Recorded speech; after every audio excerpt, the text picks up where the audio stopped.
Olá, sejam bem-vindos e bem-vindas ao componente curricular Sociologia.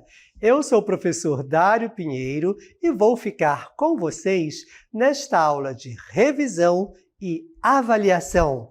Vamos então iniciar a nossa revisão.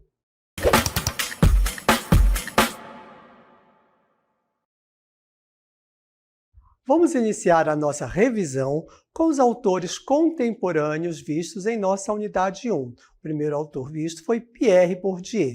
E de Pierre Bourdieu vimos uma mini-biografia, que para vocês entenderem e reverem, que ele nasceu no início do século XX, na primeira década, no ano de 1930, no interior da França. Isso quer dizer que ele era do interior, exatamente, nasceu numa cidade de campesinato. E depois, com os estudos, ele foi reconhecido, olhem que interessante, como um dos sociólogos mais influentes do século XX. Pierre Bourdieu deixou para nós um grande legado no campo da sociologia e de outras áreas do conhecimento, também das ciências humanas. Ele veio a falecer já no século XXI, no dia 23 de janeiro de 2002, na cidade de Paris. Pierre Bourdieu trouxe vários conceitos na tentativa de compreensão e explicação da nossa sociedade. E estes conceitos foram apresentados para vocês de forma bem sucinta. E o primeiro dele que foi apresentado para vocês foi o conceito de poder. Vejam bem que aí está escrito o poder, entre parênteses, simbólico, em Bourdieu. Por que Pierre Bourdieu chamava esse poder de poder simbólico? É um conceito que é próprio da teoria de Pierre Bourdieu. Ele diz o seguinte: a eternização do arbitrário decorre, segundo Bourdieu, da violência simbólica. 2 pontos. Uma, abre aspas, violência suave, insensível, invisível às suas próprias vítimas, que se exerce essencialmente pelas vias puramente simbólicas da comunicação e do conhecimento, ou, mais precisamente, do desconhecimento. Pierre Bourdieu chamou de poder simbólico aquele que advém da violência simbólica, que para ele é uma violência invisível, insensível, suave. As vítimas parecem não sentir que estão sofrendo este tipo de violência. Mas por quê? Pelo desconhecimento que essas vítimas, segundo Bourdieu, possuem. E aquelas pessoas ou aquelas camadas sociais que detêm conhecimento, eles praticam a violência simbólica sobre aqueles que têm o desconhecimento. É importante entender esta questão do poder simbólico em Bourdieu, para seguirmos para outros conceitos que também são muito importantes dentro dessa teorização bourdieusiana.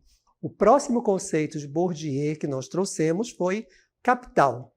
Para Bourdieu, chama de capital os poderes que representam a capitalização de um ativo importante para ter-se uma posição de destaque em determinada sociedade e contexto histórico. É interessante porque quando nós falamos em capital, a primeira ideia a qual somos remetidos é a questão financeira, a questão econômica. Não somente. Este pensamento está correto. Quando falamos em capital, uma das suas interpretações é, de fato, a questão econômica. Mas existem outros capitais que também são importantes para se ter uma posição de destaque em determinada sociedade e contexto histórico. E Bourdieu percebe a importância desse capital para se ter este destaque dentro de uma determinada sociedade. É uma questão pessoal, de profissional, de outras questões que envolvem não somente o poder econômico. E a distribuição desses poderes segundo Bourdieu, que também podemos chamar de recursos, consolida e reproduz a hierarquia social ao longo do tempo. Esses capitais que não somente o econômico, mas também, segundo Bourdieu, ele consolida e reproduz a hierarquia, aquele que está em cima, aqueles que estão no meio e aqueles que estão, assim, digamos, embaixo, dentro da pirâmide social ao longo do tempo. E apresentamos os capitais que foram identificados segundo Pierre Bourdieu. E ele diz que esses capitais se dividem em poderes, que são 4 no total. Quais são esses poderes que são divididos, os tipos de capital que existem nas sociedades para que se destaquem as pessoas num determinado grupo social, de acordo aí com o seu contexto histórico? O primeiro deles, é claro, é o capital econômico. Sim, que se refere à renda, a posses, a dinheiro, né? a riquezas materiais. Esse é o capital econômico. Mas existem outros capitais. O segundo que Bourdieu identifica é o capital cultural. Esse também pode e dar destaque às pessoas que os possuem. Por exemplo, o que é capital cultural? É o saber socialmente reconhecido por meio de diplomas.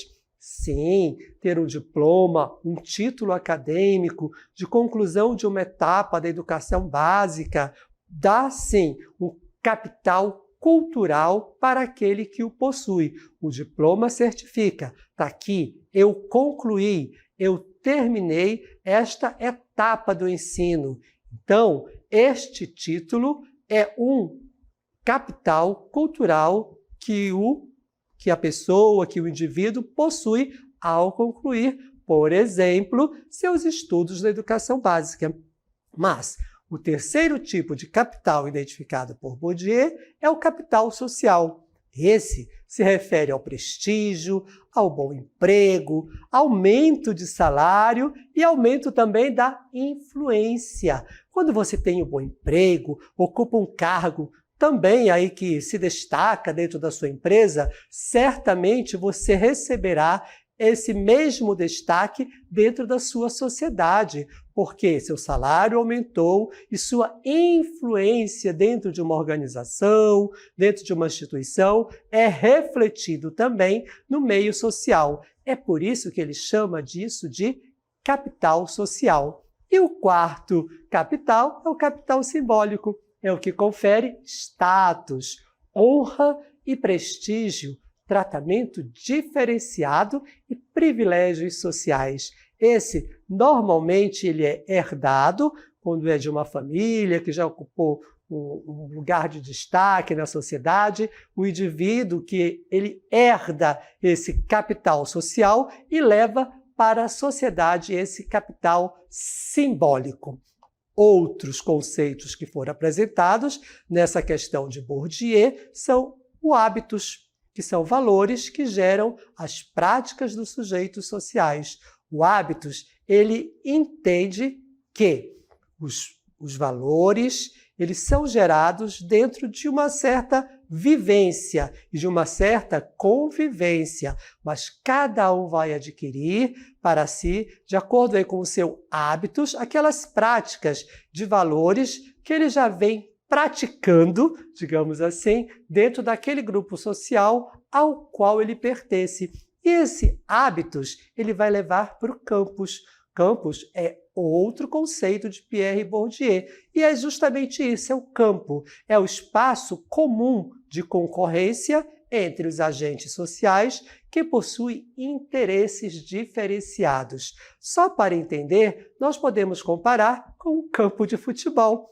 Existem ali vários atores, times diferentes que buscam um objetivo, que é o gol. Mas eles usam de estratégias diferenciadas. A sociedade pode ser de uma forma análoga, assim compreendida, como espaço de concorrência entre os agentes sociais que lá estão presentes.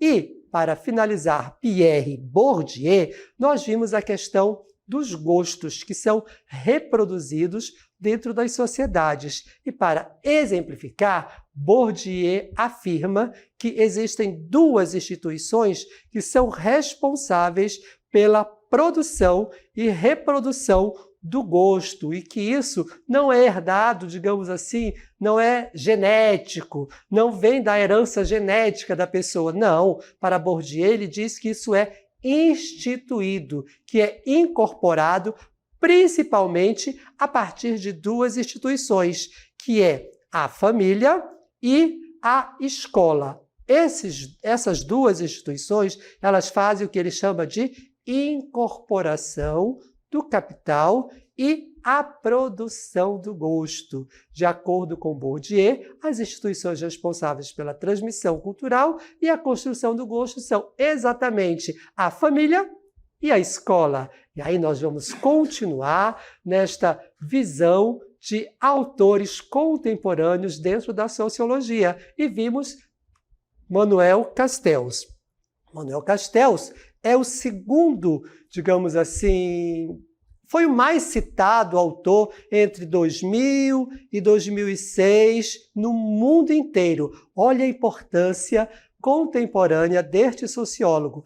Durante 6 anos, ele foi o cientista social mais citado no mundo. E qual foi a grande contribuição de Manuel Castells para que ele seja tão citado em tantos trabalhos acadêmicos? Vamos ver as principais obras e suas contribuições, que são, vamos iniciar aí com a primeira obra de Manuel Castells, Sociedade em Rede, no ano de 1996. A seguir, ele trouxe o seu segundo livro, O Poder da Identidade, em 1997. E, em terceiro, O Fim do Milênio, em 1988. Percebam que tem uma sequência, 96, 97 e 98. Isso significa que é uma trilogia, é uma obra composta de 3 volumes, porque Castells vai aí definir a sociedade em rede. E o que significa isso na visão deste autor? Para Manuel Castells, a sociedade em rede é o novo paradigma social e econômico da era da informação.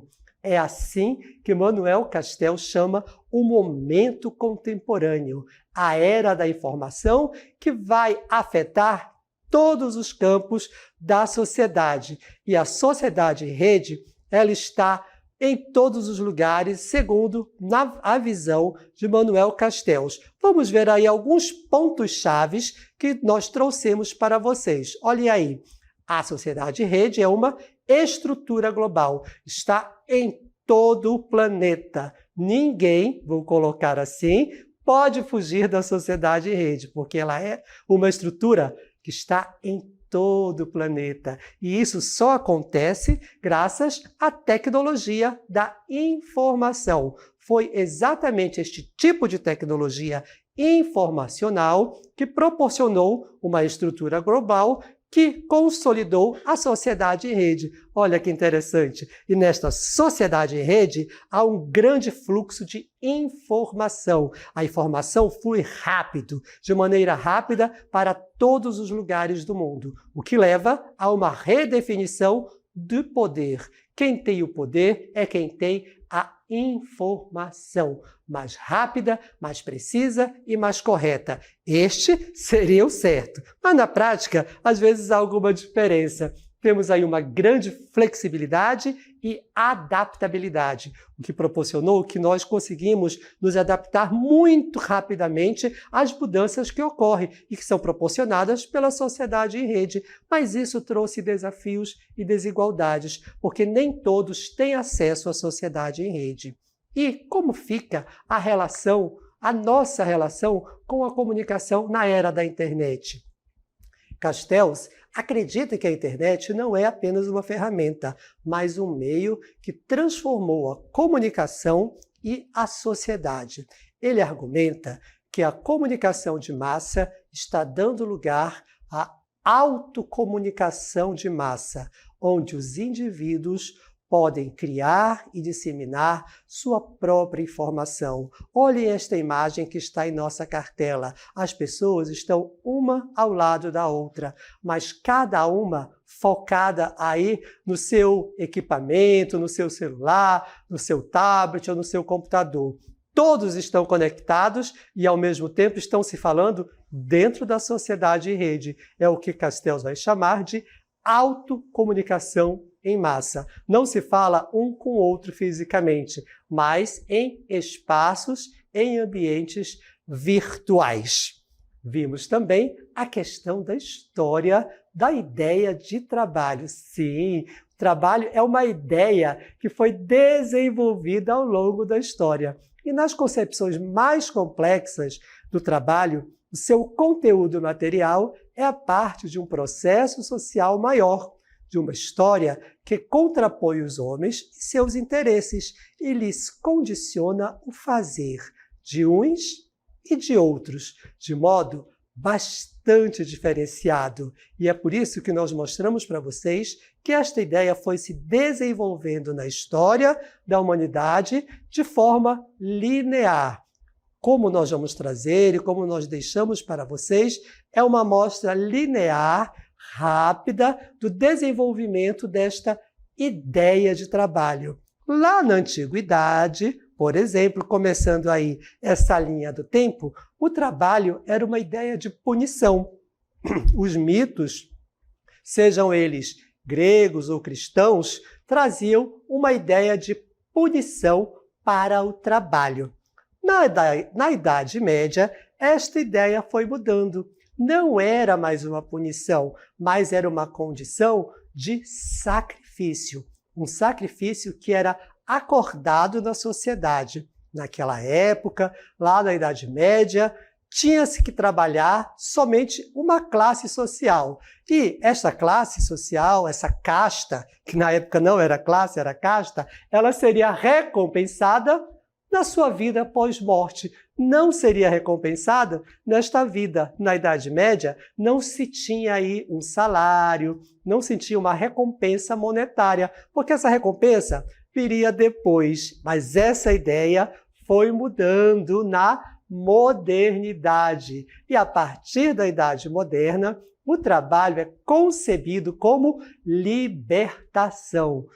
Essa ideia de trabalho da modernidade é a que nós temos nos dias atuais, porque é importante ter trabalho, não é punição, não é sacrifício, mas é uma valorização. Liberta a pessoa que tem uma atividade, um trabalho que é remunerado e, às vezes, não, contanto que se tem esse trabalho. A nossa sociedade, no mundo contemporâneo, se baseia exatamente nisso. E aí, nós podemos perguntar como a sociologia do trabalho vê isso? Vê através das relações de trabalho entre trabalhadores e seu ambiente de trabalho. Existe um campo específico da sociologia que é a sociologia do trabalho. E esse campo específico, ele estuda a evolução das teorias de emprego, desde os autores clássicos até os contemporâneos.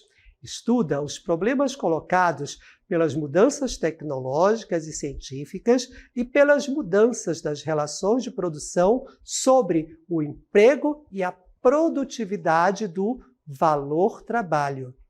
Estuda também a ação de controle do Estado sobre a organização do trabalho, porque nos dias atuais o trabalho também ele é, digamos assim, organizado e controlado pelo Estado. É uma instituição que é objeto de estudo da sociologia, mas que está sofrendo muitas mudanças. Percebam que esta ideia e esta organização do trabalho vai mudando ao longo do tempo. Ok? Espero ter contribuído para este entendimento e agradeço a participação de todos, finalizando aqui a nossa revisão.